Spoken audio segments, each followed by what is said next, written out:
2ตัวล่าง06งวดหน้า1กุมภาพันธ์งวดหน้า1กรกฎาคม2567ดูเลย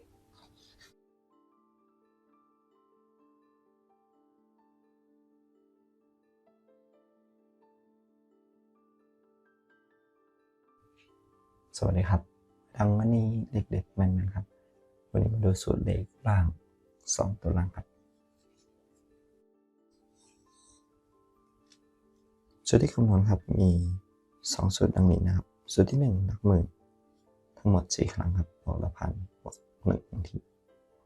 สูตรที่2หลักหมื่นบวกหลักร้อย10บน1บน10ล่าง2ครั้งเนี่ย7ครั้งที่ครับเดี๋ยวไปดูวิธีคำนวณพร้อมกันเลยครับ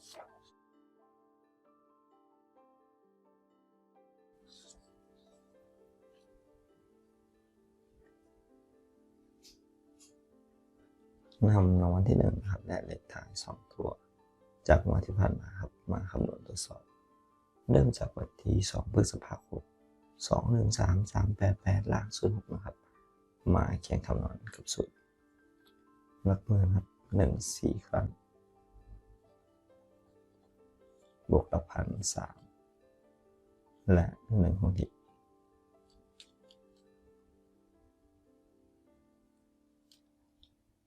รวมครับได้เท่ากับ8ตัวเลขหลักหน่วยตัวเดียว8ครับต่อไปในสูตรที่2หลักหมื่น1หลักร้อยนะครับ3 10บน8 1บน8 10ล่าง2ครั้งครับ0และบวก7คงที่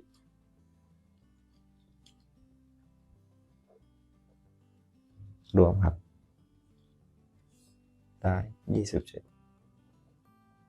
ตัวไทยลงมา7ครับนำเลขมาเรียงครับ8 7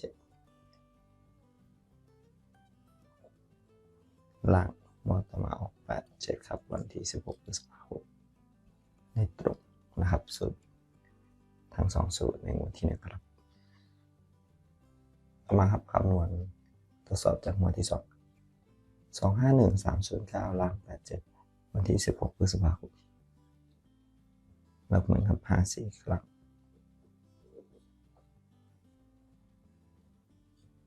หลักพัน1และ1คงที่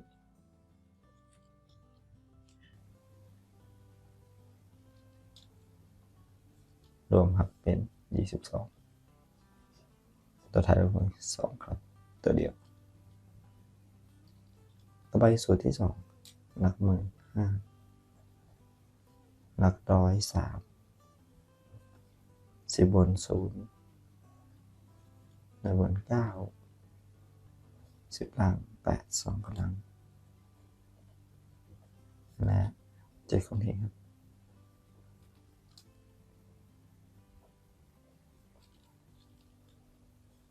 รวมครับ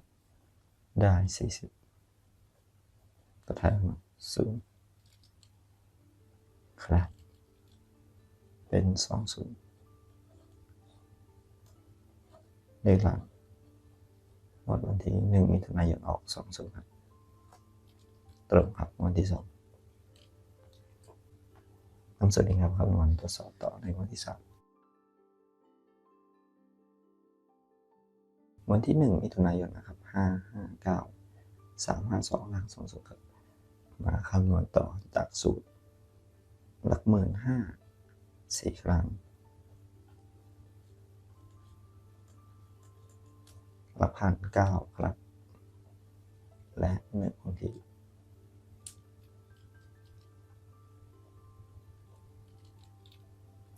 พอรวมได้30ครับตัวท้ายทั้งหมด0ต่อไปเป็นสูตรที่2หลักหมื่น5หลักร้อย3 10บนครับ5 1บน2 10ล่าง2ครับ 2 ครั้งและ 7 คงที่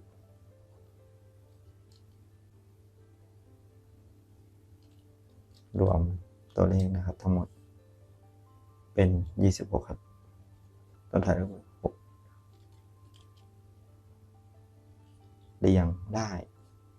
06 และเลขงวดวันที่ 16 มิถุนายนออก 06 ครับเลขตลกเลขล่างใช้สูตรนี้นะครับคำนวณต่อไปรางวัลที่ 1 ครับวันที่ 16 มิถุนายน 507392 ล่าง 06 คำนวณกับสูตรหลักหมื่นนะครับ0 4 ครั้งต่อด้วยหลักพัน 7และ1 คงที่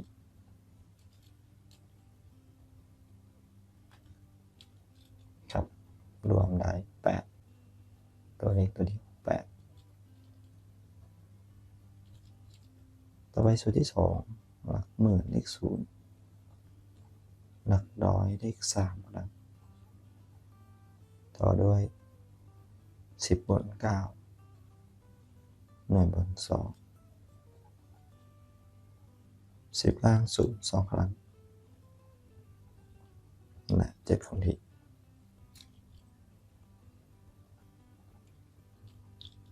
ผลรวมครับได้ 21 หลักหน่วยได้ 1 นะครับเลขได้เพิ่ม8 1ครับจากสูตรครับคำนวณประจำวันที่ 1 กรกฎาคม 2568 นะครับสรุปเลขกันอีกครั้งครับ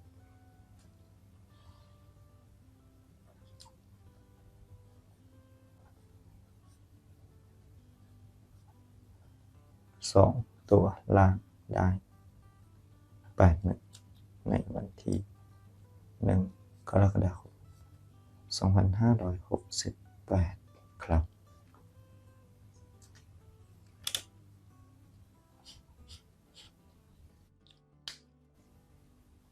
ก็ขอบคุณทุกท่านนะครับที่ติดตามรับชมรับฟังนะครับและก็อย่าลืมกดไลค์กดแชร์กดติดตามเป็นกำลังใจนะครับสำหรับวันนี้ขอให้ทุกท่านโชคดีสวัสดีครับ